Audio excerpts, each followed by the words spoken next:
तो ये पूर्ण तरह से निश्चित होगा। और जो 2026 आ रहा है उसकी जो शिवरात्रि है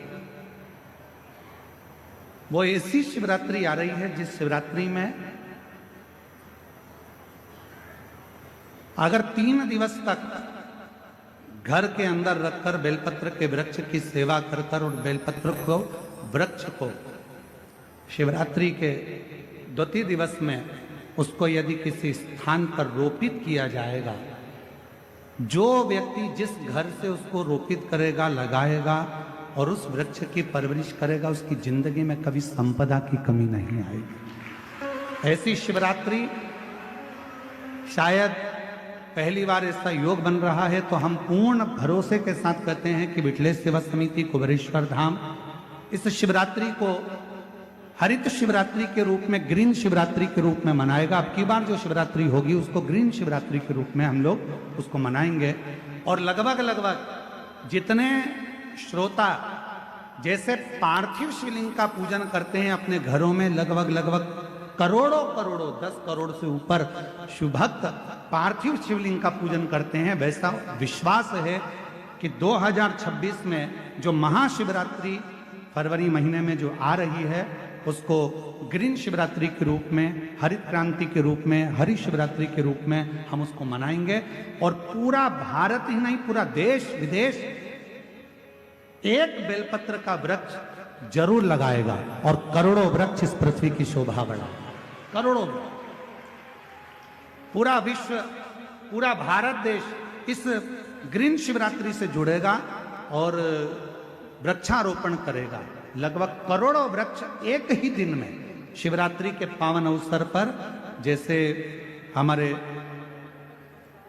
आज बिरसा मुंडा जी की इस पवित्र, भगवान श्री बिरसा मुंडा जी की पवित्र 150वीं जयंती के अवसर पर उन्होंने कहा था जल जंगल का एक पेड़ लगाने को बड़े आनंद के साथ, तो उस वृक्ष को ऐसे ही नहीं लगाना है। शिवरात्रि पर जो वृक्ष लगाया जाएगा पहले उसको अपनी बेटी की तरह परवरिश करना है, घर के अंदर लाकर 3 दिन तक। और पूरा क्रम शंकर जी के साथ जैसे बेटी के मंगल विवाह का होता है, ऐसा शिव के साथ में पाणी ग्रहण संस्कार का भाव रखकर उसका खूब पोषण कर और फिर शिवरात्रि के दिन बाबा देव अधिदेव महादेव से कामना कर कि बाबा मेरी सुख समृद्धि लक्ष्मी वृद्धि करना, वैभव देना। जैसे जैसे ये वृक्ष बढ़ता जाए वैसे हमारे जीवन में संपदा बढ़े, सुख बढ़े। इस भाव से इस वृक्ष को अपने आसपास में लगाकर उसको बड़ा करने का प्रयास। और जल अवश्य, हर हर ये शिव महापुराण कथा वर्णन कर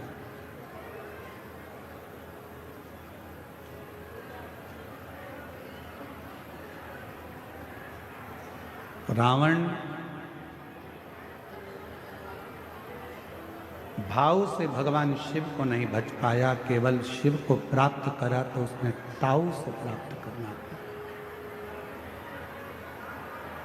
ये बाबा देवघर की जो पवित्र धरा है, जो देवघर में बाबा देव अधिदेव महादेव जो विराजमान है,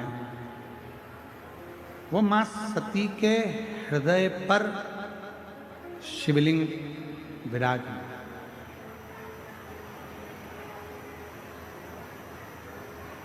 शायद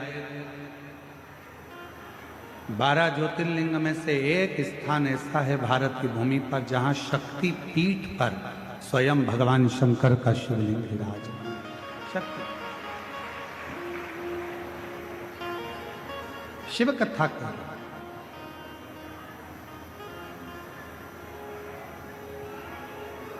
शिव को समझना, भगवान शंकर की अविरल भक्ति को समझना, भगवान देवाधिदेव महादेव के विश्वास को, भरोसे को समझना कठिन। स्वयं ब्रह्मा जी भी नहीं समझ पाए।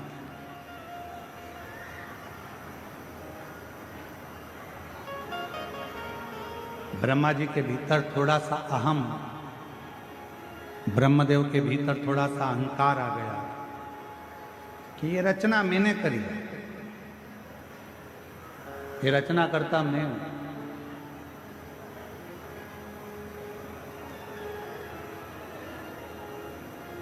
कई लोग कहते शिव को समझना, भगवान शंकर की अविरल भक्ति को समझना, भगवान देवाधिदेव महादेव के विश्वास को, भरोसे को समझना कठिन। स्वयं ब्रह्मा जी भी नहीं समझ पाए।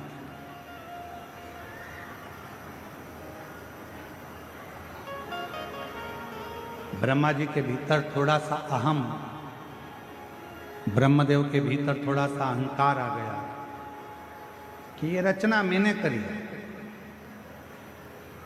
ये रचना करता मैं हूं।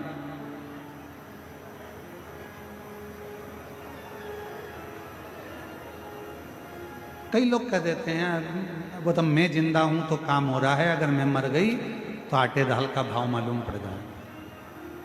वो तो मैं कर रहा हूं तो हो रहा है, मैं चले गया तो तुम्हारी दुकान भी नहीं चली। कई लोगों के मन में आता है कि मैंने किया, और शिव महापुराण की कथा कहती है मैं संबोधन श्रेष्ठ संबोधन नहीं। भगवान शंकर के ससुर दक्ष प्रजापति ने भी केवल मैं का संबोधन करा।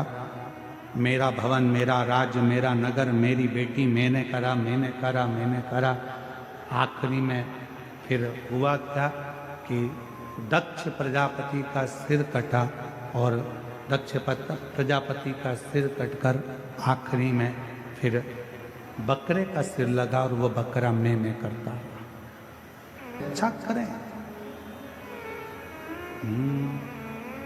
मत बुरे कर्म कर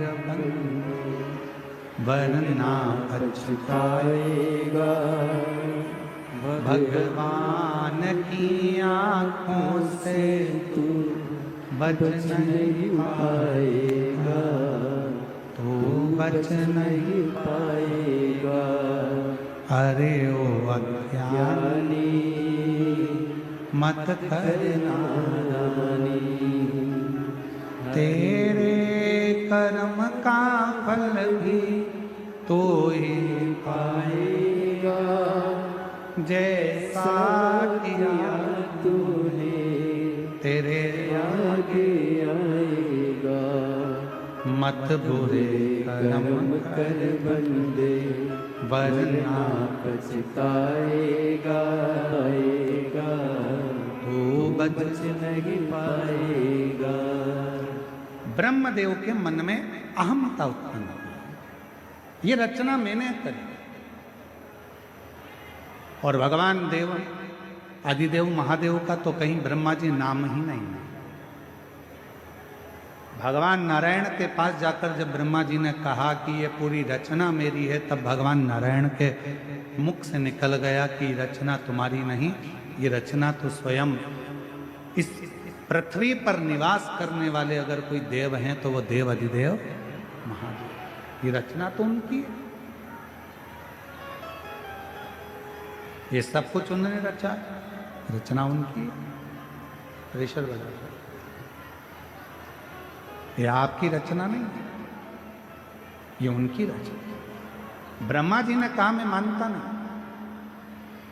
एक बड़ा सा पर्वत, उस पर्वत को भगवान ब्रह्मा और भगवान विष्णु ने घुमाना प्रारंभ करा कि हम जाने कि सृष्टि का रचना करता कौन है, आखिर शिव कौन है।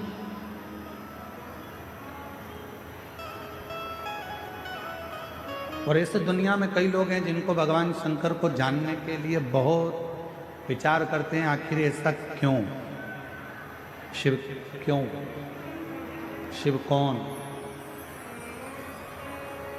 और निवेदन है ब्रह्मा ब्रह्मलोक के देवता हैं, भगवान विष्णु बैकुंठ के देवता हैं, इंद्र इंद्रलोक के देवता हैं, गरुण गरुण लोक के देवता हैं, वरुण वरुण लोक के देवता हैं, पर केवल एक हैं देव अधिदेव महादेव, जो इस भूमंडल के, इस पृथ्वी के देवता हैं, जिनको एक लोटा जल चढ़ाकर हम हमारी जिंदगी की सारी बातें शिव से कर सकते। अपने हृदय से हम शिव को कह सकते। मेरे भोले बाबा का एक काम सबसे प्रबल है, और वो सबसे प्रबल काम यह है कि जो मनुष्य हमसे मिलता है, मेरा भोले बाबा उसकी पारदर्शिता हमारे सामने प्रकट कर देता है।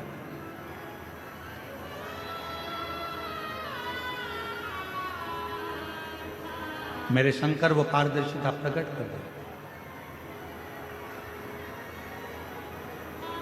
किसी भी व्यक्ति से जब आप मिलेंगे, जो शंकर भगवान को एक लोटा जल चढ़ाने वाला होता है, शिव को जल चढ़ाने वाला होता है, श्री शिवाय नमस्तुभ्यम बोलने वाला होता है, जो शंकर का गुणगान करने वाला होता है, शिव नाम लेने वाला होता है, जब वो किसी भी व्यक्ति से मिलता है, चाहे मेरी जीजियां हो, मेरे जीजा हो, मेरी बेटियां, मेरे बेटा, मेरी माताएं, मेरे बुजुर्ग माता पिता हो, आप अगर शंकर भगवान को एक लोटा जल चढ़ाते हो तो आप किसी से भी मिलोगे तो आपके सामने जब मिलोगे तो दो चीजें सामने आ जाएगी।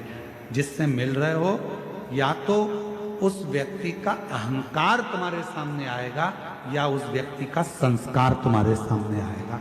सामने जाएगा।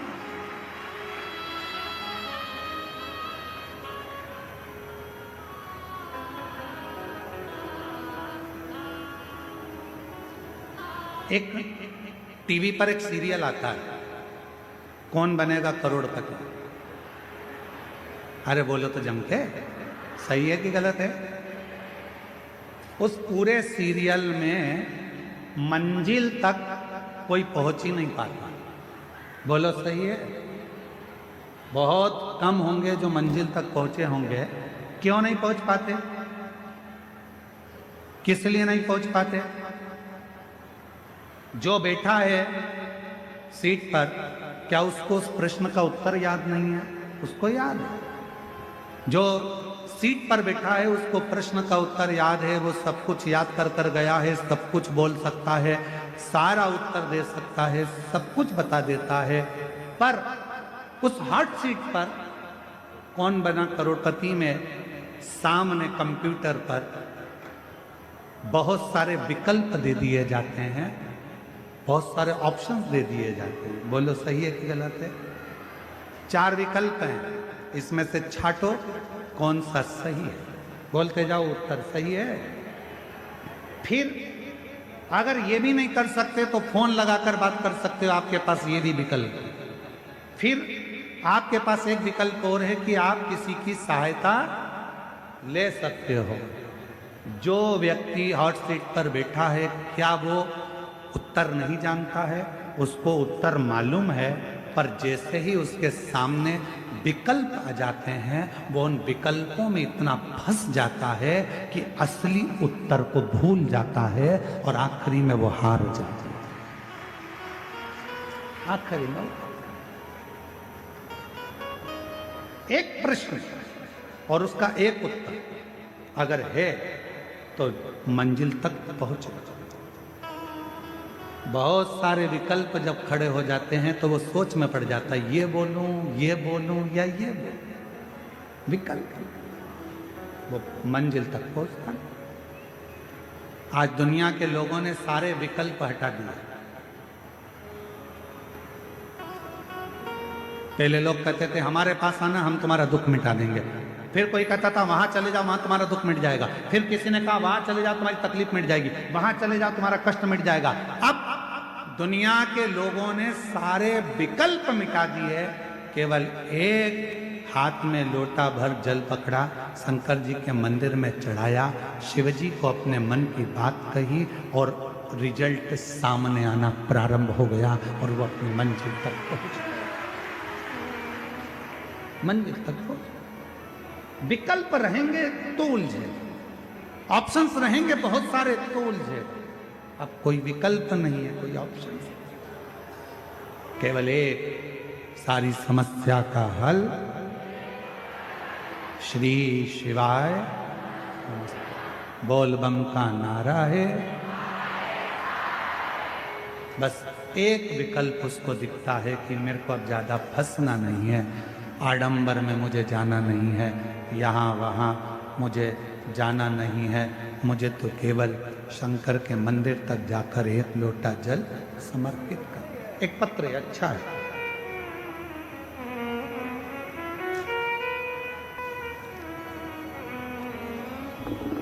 एक विश्वास, एक भरोसा, ब्रह्मा जी के मन में शंकर के प्रति विश्वास केंद्रित नहीं हो पाएगा। ब्रह्मा जी के मन में भगवान देवाधिदेव महादेव के प्रति विश्वास दृढ़ नहीं हो पाया। और ब्रह्मा जी ने कह दिया कि मैं नहीं मानता, मैं मानता ही।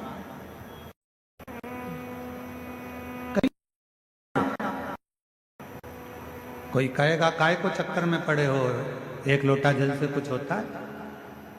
कोई कहेगा बेलपत्र खाने से कुछ होता है। कोई कहेगा शिव जी पे जल चढ़ाकर पीने से कुछ होता है।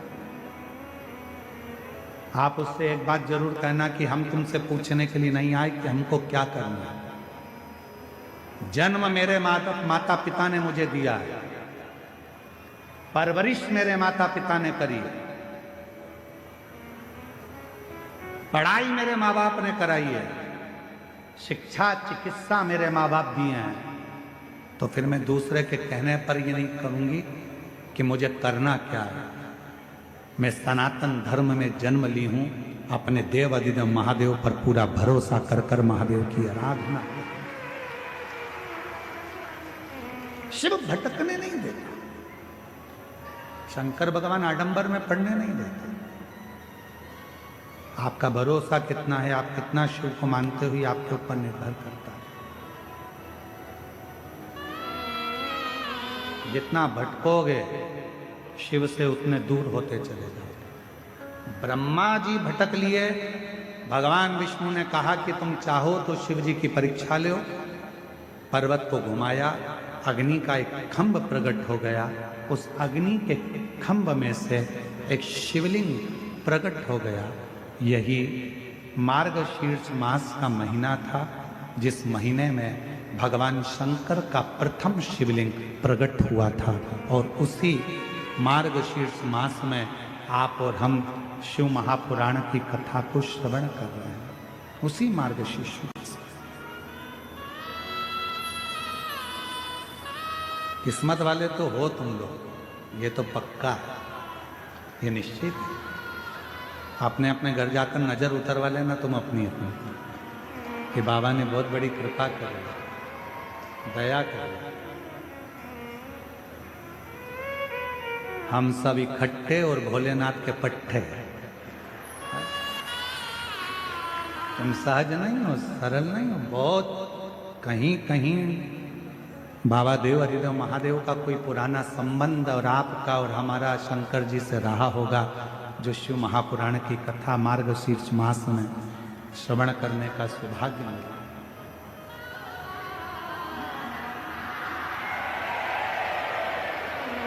ये कथा में और से बाबा तेरे ही भरोसे हवा बिछी उड़ती जावागी बाबा